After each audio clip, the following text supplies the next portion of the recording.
Assalamualaikum warahmatullahi wabarakatuh. Perkenalkan, nama saya Usman Suaib, kelas MPI 6D. Pada video ini saya akan menjelaskan materi tentang mekanisme proses penyelenggaraan pendidikan dan pelatihan. Video ini saya buat untuk memenuhi ujian tengah semester dari mata kuliah Manajemen Pendidikan dan Latihan yang diampuh oleh Ibu Putriani El-Maliki, SPD MPD.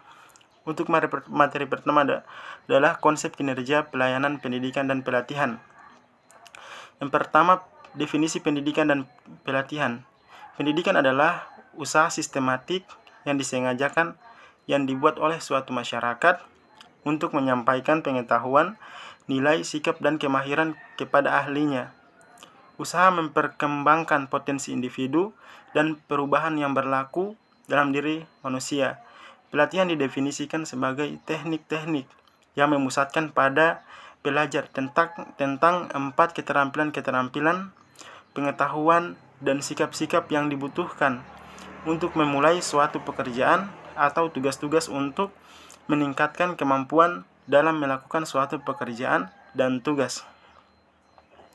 Menurut Hamalik, dalam konsep sistem pendidikan dan pelatihan adalah upaya untuk meningkatkan, mengembangkan, dan membentuk pegawai melalui upaya pendidikan dan pelatihan, baik berupa diklat berjenjang, diklat kursus, diklat fungsional, dan diklat operasional yang banyak diterapkan oleh suatu organisasi dalam rangka meningkatkan kemampuan kinerja karyawan dalam menghadapi aktivitasnya.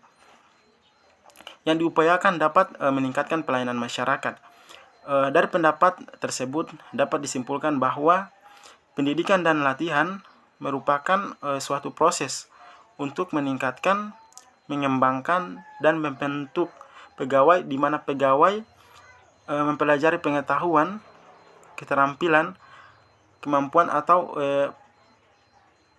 perilaku terhadap tujuan pribadi dan organisasi sehingga tercipta sumber daya manusia yang berkualitas.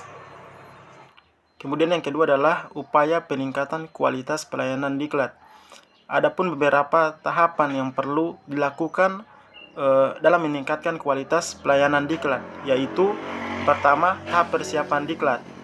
Tahap persiapan diklat dibagi menjadi dua, yaitu persiapan rencana diklat dan persiapan operasional diklat. Yang pertama, persiapan rencana diklat yang meliputi penyusunan kerangka acuan dan informasi umum.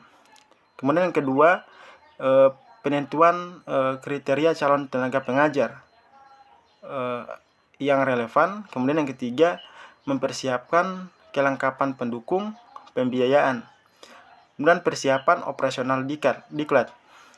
Persiapan operasional ini antara lain meliputi relevansi dan pemeriksaan tempat serta akomodasi diklat, pengiriman informasi umum kepada kepala daerah, pimpinan satuan kerja atau calon peserta diklat, penentuan tenaga pengajar, penyampaian informasi umum kepada tenaga pengajar, kemudian penyampaian administrasi pelaksanaan diklat, antara lain keputusan tentang penyelenggaraan dan buku panduan pelaksanaan diklat serta formulir, kemudian penyediaan materi diklat dan alat tulis untuk penentuan peserta dan agar sesuai dengan persyaratan dan kriteria, konfirmasi dan pemanggilan calon peserta diklat, kemudian penyediaan kelengkapan sarana dan prasarana diklat serta media dan alat bantu diklat. Kemudian yang kedua, tahap pelaksanaan diklat.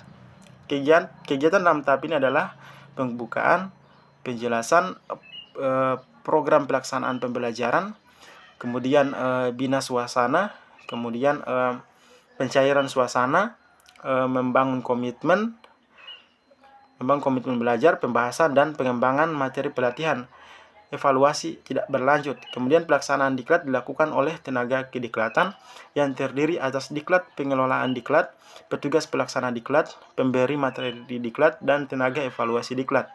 Untuk mendukung pelaksanaan diklat, dibentuk tim pelaksana diklat yang meliputi panitia penyelenggara yang terdiri dari pembina, pengarah, penanggung jawab, sekretaris, urusan akademis, untuk administrasi, urusan keuangan atau bendahara, urusan umum, urusan evaluasi, dan pelaporan. Kemudian tenaga pengajar. Apabila dipandang perlu moderator dan petugas kelas. Selanjutnya adalah proses dan prosedur manajemen pelatihan. Yang pertama, proses manajemen pelatihan. Zaltman menyebutkan bahwa ada 4 proses pelatihan, yakni proses fasilitatif, reduktif, persuasif, dan strategi paksaan. Hubungan antara pelatih dan peserta latihan dapat berupa hubungan interaktif atau kerjasama yang harmonis, proaktif, atau pelatih lebih berinisiatif, dan hubungan reaktif atau peserta lebih responsif. Keberhasilan pelatihan ditentukan oleh berbagai komponen, antara lain pelatih, peserta latihan, bahan, strategi, media, kondisi pelatihan. Kedua, prosedur manajemen. Pelatihan manajemen latihan merupakan proses penggunaan sumber daya secara efektif untuk mencapai sasaran yang berupa kegiatan memahirkan prosedur. Pengelolaan pelatihan secara hierarkis dapat diuraikan melalui langkah-langkah sebagai berikut. Yang pertama, identifikasi dan analisis kebutuhan pelatihan. Kebutuhan